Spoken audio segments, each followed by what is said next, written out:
Hello everybody, welcome to Crafty Soup. I have a layout process video for you today, and it is all about the CKC challenge number 2 of what makes you happy.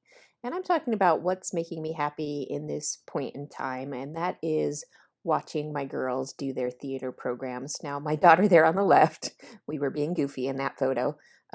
She's in college, and we just went to see her first performance. She's done tech so far, but this was her first performance in a college show, so that was fun. And then my younger daughter there in the middle, is getting ready for the first musical after COVID, so she's very excited to be back on stage. So that is the story I'm scrapping today, and I am using my Counterfeit Kit, of course, since this is the Counterfeit Kit Challenge. And the first thing I do is pop out some chipboard pieces that have to do mostly with the show we went to see my daughter in, and I'll tell you a little story about that later. So I am using 4x4 photos today, and I pulled out this piece of pattern paper that is a cut apart piece, kind of a mock pre-made cut file, and that is a Chamel Lane piece by American Crafts, and I've used some pieces out of it already, so I'm going to fill in the blanks there as we go along in this video. And I'm layering up lots of happy colorful patterns of paper, trying to balance that off with calmer solids or solid-ish papers in between to stack up and layer this layout. Now, if you saw my video on Monday, you'll know that I tried using that circular paper before, and it wasn't working for that layout, because that layout, the photos weren't fun enough and happy enough for these circles, in my opinion. So this circular layout is perfect for these nice happy photos.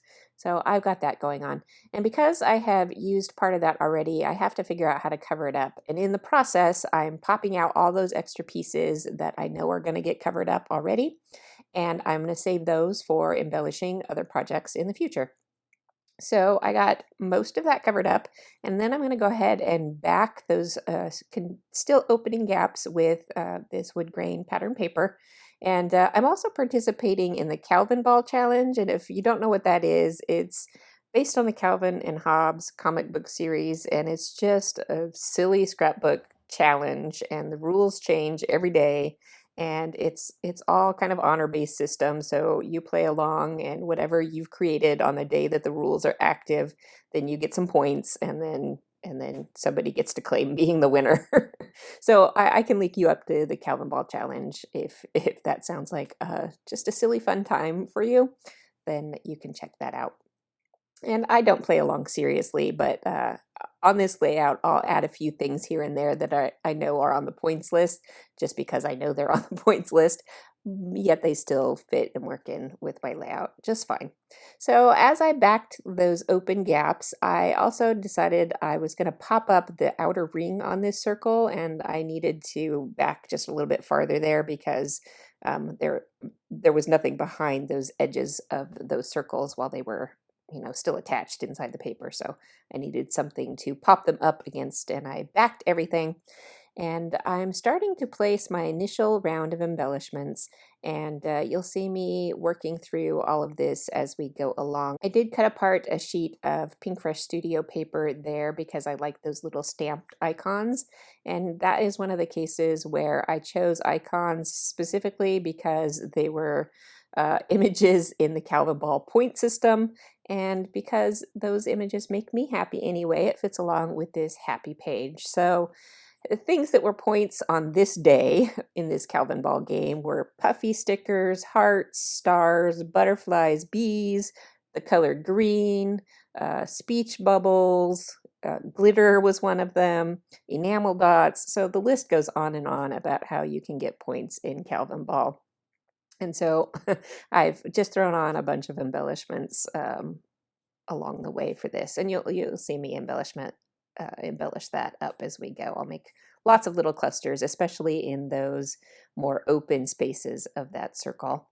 And now you may notice that I put a couch on this layout, and you might be wondering, why is there a couch on this layout? And that is simply because my college daughter, her show was based on a therapist's office, so I decided that couch would work perfectly for the theme of therapy. And so that's why it's there. It's as simple as that. Sometimes we don't have to have big complex reasoning behind some of our embellishing. And I have no idea when else in the world I would use that couch on a layout. So I'm getting it on there. Okay, you can see I'm just building up some embellishment clusters around those open spaces as we go.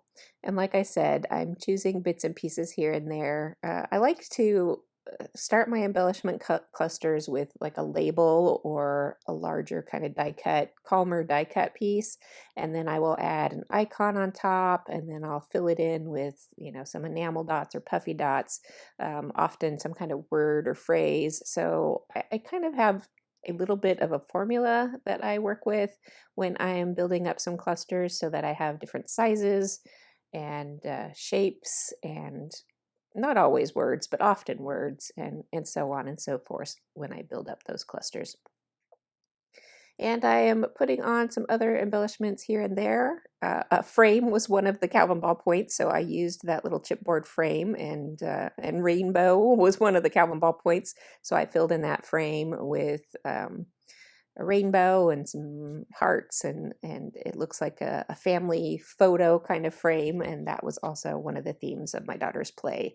So I'm just throwing on a couple more bits and pieces here. You can see I put on a little book sticker down in the bottom left corner there, and book was one of the Calvinball points, and since my daughter is in college and this was her school performance, I thought the books worked just fine theme-wise. And some of those little bits and pieces I do incorporate into my journaling so it doesn't seem so random. And if you read the journaling, then some of that stuff makes more sense. So here is the final page, and I did throw on a few more bits and pieces here and there as we went. I did write my journaling all the way around the edge of that circle, as well as there's a couple of labels, especially by the couch, that kind of hints towards why that couch is there, even if it doesn't specifically say, it hints towards that. So hopefully when people read the journaling, they can pick up on that little bit as they go along.